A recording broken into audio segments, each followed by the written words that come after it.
Welcome back, ladies and gentlemen, to Tribal Academy. Today I'm going to be your teacher, and we're going to talk about impulse control. Now, I noticed that many Magic the Gathering players that are newer tend to lack impulse control. And what do I mean by that? Well, for example, let's get these out here. When should I play a counter spell? Or more or less, a board wipe like Organic Extinction or Farewell? Now, we're going to watch two different playthroughs of how a situation could have occurred, and you be the judge of which one was probably the smarter play. Alright, so I'm just going to go ahead and I'm going to tap 8 mana, and I'm going to bring out my commander, Githshaft. He's got Trample, Vigilance, and Haste. I'm coming at you with your 1/1s. Do you declare any blockers? I don't know, bro. Can I just block it with the 1/1 Thopter? Yeah, you know what? That's what I'm going to do. I'm going to block it with the 1/1 Thopter, and that dies, and I guess I take 6 damage to trample. Okay, cool. So 6 of it is going to come towards you, and I'm going to draw the first 6 cards on top of my deck, and whenever dinosaurs are going to come out, I'm going to play Verdant Sun's Avatar. I'm going to play Tranquil Throwback. I'm going to play Quartzwood Crasher. I'm going to play not this. Oh, Curious Altasaur. And for our 6th card, just a Rampant Growth. I'm going to put these two back on the bottom of my library. Bro, what are we supposed to do here at the table? You've got a hell of a board state going on. Yeah, I mean, that's crazy, but that's just what Githshaft does. I'm sorry, you were like the only guy that was open. I mean, you got about 20 tokens out, but you could have blocked with more and probably killed Githshaft. Why don't you do that? Bro, nobody told me I can block with more than just one blocker. Otherwise, I would have killed your Githshaft. You're right. That was dumb. My bad, man. That's fair. He probably didn't know better. But anyway, so I'm sitting here, and I'm pretty cozy right now. All right, so I'm just going to go ahead and pass for turn. Okay. Yeah, so what I'm going to do now is I'm going to go ahead and I'm going to play Farewell, and I'm just going to declare everything, wipe of people, their mana rocks, and every creature, because I'm not dealing with your board state right now. So I'm going to go ahead and play that and just scoop my 19 other Thopters up. And yeah, man, that Githshaft just, it's crazy, man. All right, I'll just go ahead and scoop up my creatures, and yeah. 5 minutes later. So cool, now it's back to my turn. I have enough mana to play Githshaft again, so I'm going to bring Githshaft out again, and I'm going to go towards the person that has nothing on the board right now, do 7 damage, and, pull the top 7 cards. I hope that, fixes everything. Yep, nothing. As you guys can clearly see, the first video, the guy with all the artifacts, and great actor, by the way, I personally know him, he's not playing to his advantage. He completely skipped his combat phase and went straight to a board wipe because he was upset. He got hit, and he didn't like seeing how the other dude's board looked. But he didn't take in consideration that maybe there's no flyers on Githshaft's side, or somebody else might not have flyers. Now he's completely wasted all his artifacts because he went ahead and claimed every single thing instead of sitting back and going, well, I could spare my artifacts, or maybe I play the spell a little bit later after my combat phase. So let's see how that would look if he waits till after his combat phase to hit the guy with Farewell. Alright guys, now it's back to my turn. I'm going to skip playing anything. I'm going to go straight to combat, and I have 19 Thopters. I'm going to be a little bit fair here because 2 of you don't have flying. You, Githshaft, are going to receive 10 of them, and you over there, I'm going to send 9 your way, alright? Now, that's all tallied up and all that stuff. You took 10, you took 9 damage. I'm going to go ahead and I'm going to play Farewell, but I'm not going to choose artifacts because I want to keep my Thopters for defense, alright? Bro, okay. I'm not even mad. That was smooth. Now I know why you kept back your Thopters. Okay. Alright, yeah. You know what? I'm going to go ahead and just clean up my board here. And wait till my next turn to play Githshaft again. But, dude, you got a hell of defense going on. I don't think I can compete against that. Not only did he wait until he was able to go into a combat part of the turn, he waited till after and then dropped the Farewell. So he got damage in, and he played it very fair. He said 10 is going to Githshaft, 9 is going to the other player. Both don't have flying. They had no response, but in a way, he was telling the Githshaft player, I respect you for what you hit. I'm going to hit you for a little bit more because it's a lesson to be learned. But not only that, he dropped the farewell and he didn't claim artifacts, which was very smart. A game that's running Thopters and stuff is an artifact deck. Now he's blown up his mana rocks. Maybe somebody had more mana rocks than him, but think about it. If you have 5 mana rocks on your side and 3 regular mana, and you drop a farewell and claim everything and destroy all creatures, all artifacts, enchantments, and all that stuff, you lose your mana rocks. How much mana did that leave you with?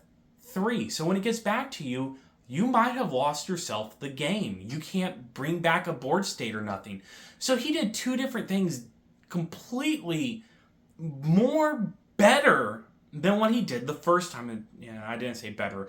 But yeah, those actors, absolutely Oscar worthy. You might see them on the Emmys or something. I don't know. I'm not a critique of, acting, but, But yes, I can completely understand as a newer player when you get hit, wanting reparations for what just happened to you, and that anger boiling in your stomach going, I need to drop this farewell and make a point. I need to drop this counterspell and make a point to what he's doing. Something along those lines. I've done it. We've all been guilty. And if you're newer and you're seeing this, and you did it, you're like, oh, geez. Now I'm thinking about it. Yeah, I did lose myself that game.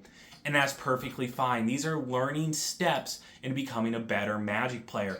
And you know what? As time goes on, you're going to amaze people by going in a combat state, not playing anything, and dropping a farewell or another type of board wipe. Farewell's my favorite, and that pisses so many people off. I had people scoop over farewell before.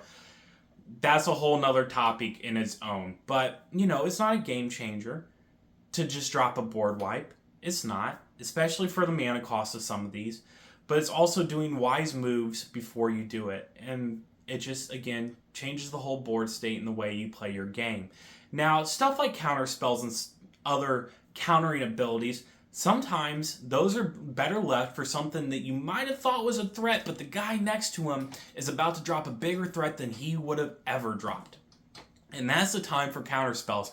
Now, those are a little harder to gauge, all right? Because a lot of them are instants, and they are not played at your turn unless you have flash. You're not able to play them, all right? So you're waiting on people's turns to counterspell. But there's also a second maneuver that I love to do, and it's called the bluff. This is in poker. This is in a lot of games. Bluffing to convince your opponents you have something in your hand that they don't need to come out.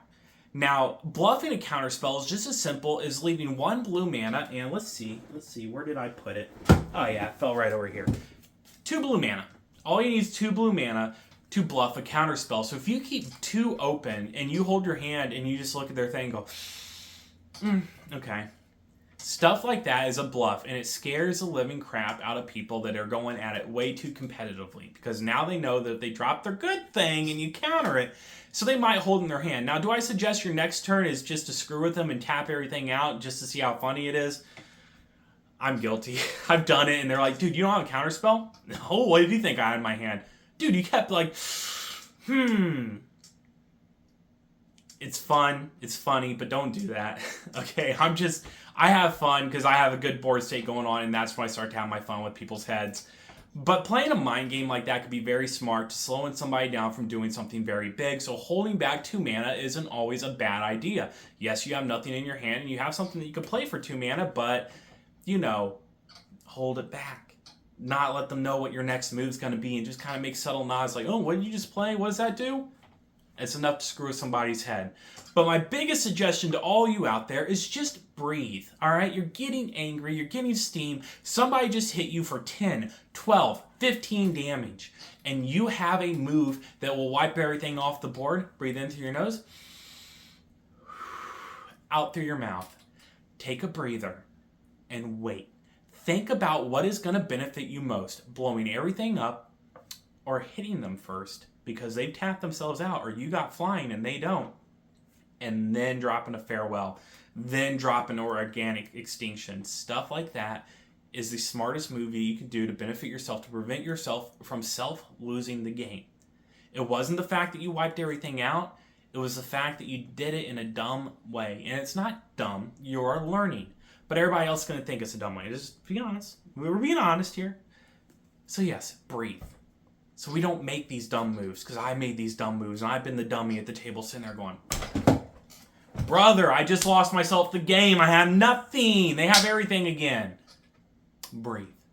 But I like to thank every single one of you for joining, and if you are a newer player, I challenge you to go in the comments and relive the most recent blunder that you've had relating to something like this where you should have played something later. Because if you comment it out, you will think the next game, man, this YouTuber, Tribal Academy, made me comment the most embarrassing move I did, and you're going to think about it before you do it again.